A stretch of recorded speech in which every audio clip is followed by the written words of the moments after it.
everyone. I'm Leah Kittle. I'm one of the registered dietitians here at the University of Tennessee Medical Center. I'm going to talk to you for just a few minutes today about how to read a food label. Healthy eating starts in the grocery store, and I don't know about you, but every time I go to the grocery store, it seems like there is a new product on the market. How do we really know how these foods are going to fit into our lifestyle changes that we're working towards? Our food label is our tool for that. You're going to find your food label on every item in the grocery store. It's usually on the sidebar. Sometimes you'll find it on the back, but it's usually on the side. When you look at that food label, it's got all kinds of numbers on it. What do those numbers though really mean, and how can you translate them into your lifestyle? Your individual goals will be something that you are going to set when you make an appointment to work with a registered dietitian here at the University of Tennessee Medical Center. But you're going to need these tools to help implement and reach those goals that you set. The first thing you want to look at when you look at a food label is the serving size. You need to understand that every number that falls on that food label relates to one serving size of that food. Does that mean you can only have one serving of that food? Absolutely not. For this particular item, a serving size is half a cup.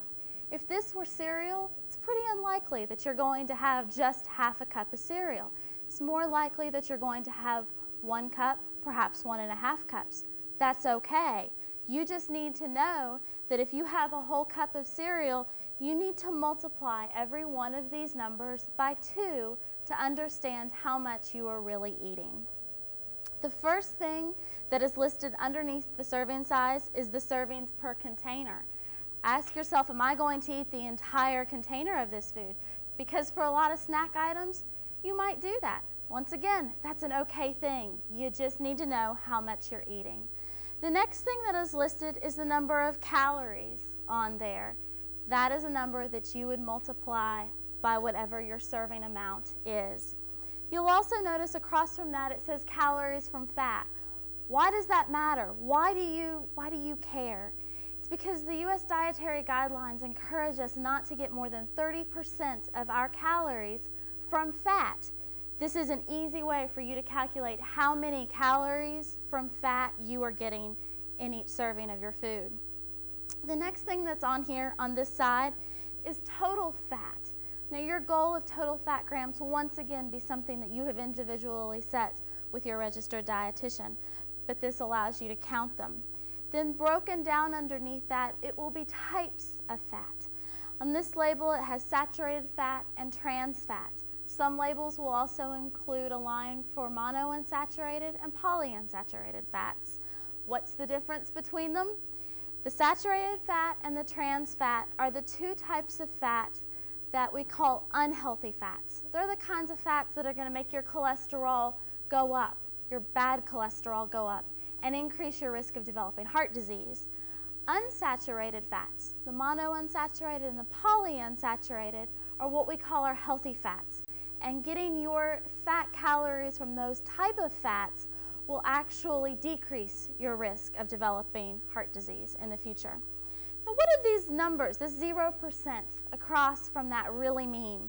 These percentages that go all the way down they're called the daily values, and they're based upon a 2,000 calorie diet for a healthy American. 2,000 calories may or may not be your goal.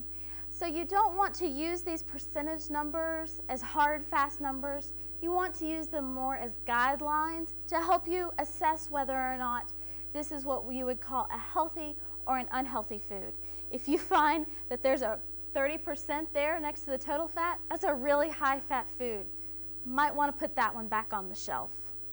The next thing underneath the fats and the breakdown of fats is the cholesterol on there. Now, eating cholesterol, we now know, does not necessarily increase your cholesterol. Nonetheless, that doesn't give you free rein to eat as much as cholesterol as you want.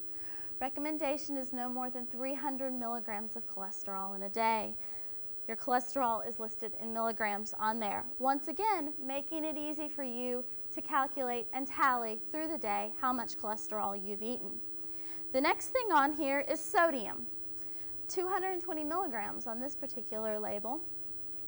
If you are on a sodium-restricted diet for some reason, that might be too much for you. If you are not on a sodium restricted diet, you could easily fit this into your meal plan. Once again, those goals are going to be something that you will individually set with your registered dietitian. The percentage, though, does come in key here, though, with the sodium. The higher the percentage of the sodium, not necessarily a great thing, even just for wellness, even if you're healthy and you're just trying to maintain your health. You really don't want to get more than a total of 2,300 milligrams of sodium in a day. The next thing on here is total carbohydrate grams. Now, if you're a diabetic or you're helping someone with diabetes plan their meals, this total carbohydrate line is so important to you because that's what you're going to base your meal planning on. Now, if you're not a diabetic, that may or may not mean as much to you, but I am going to tell you what really matters to you, whether you're a diabetic or not, and that's what comes underneath it. Are you getting that carbohydrate from dietary fiber, or are you getting it from sugar? The dietary fiber, if that number is high and most of that carbohydrate is coming from fiber, then that is actually what we call a healthy carbohydrate. That's a complex carbohydrate. Some food labels will even have that dietary fiber broken down even further. It'll say insoluble fiber or soluble fiber.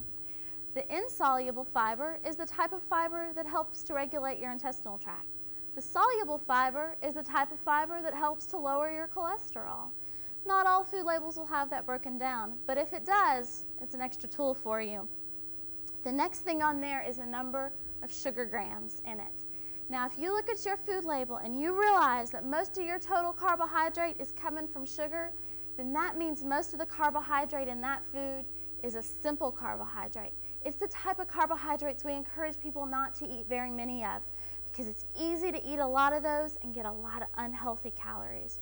So you want your dietary fiber to be high in this line and the sugar to be low. The total carbohydrate may or may not really apply to you. The last thing on here, on this big main portion of it, is the number of grams of protein in there. Some foods are going to be high in protein. If this label's on a meat product, that number is going to be pretty high. If it's on a cereal or grain product, it may or may not be. If it's on a fruit product, it might be kind of low on there. Once again, that's an okay thing. But you want to remember that when you're planning your meals, you want to include some amount of protein, a moderate amount of protein in your meal, because the more protein that you eat, it's going to provide you with a feeling of satiety throughout the day. It's going to make that meal last longer. So if you plan a meal that's all carbohydrate and very little protein, it's going to leave you feeling hungry in a short period of time. So you want to make sure that you are containing protein in that meal. That line's going to help you do that. And then the last few things on here are the percentages of vitamin A, C, calcium, and iron. Some food labels, for example, this one that's sitting over here, has a lot more vitamins listed on it. Once again, that is an optional thing. Some food manufacturers will choose to do it, some will choose not to. But these percentages, percent daily values, that would be the time that you would really want to look at that, because those percent daily values for your vitamins and minerals actually apply to a greater portion of the population than does the 2,000 calorie percent daily values that apply up here. So you will know by looking at this, is this a food that is rich in vitamins and minerals? Those vitamins and minerals are going to give you energy. They're going to fight cancer. They're going to help you achieve whatever your health goal is. So remember, your key to starting a healthy lifestyle is learning to read a food label and making healthy choices at the grocery store. Thank you, and we hope that you join us for one of our classes with a registered dietitian here at UT Medical Center.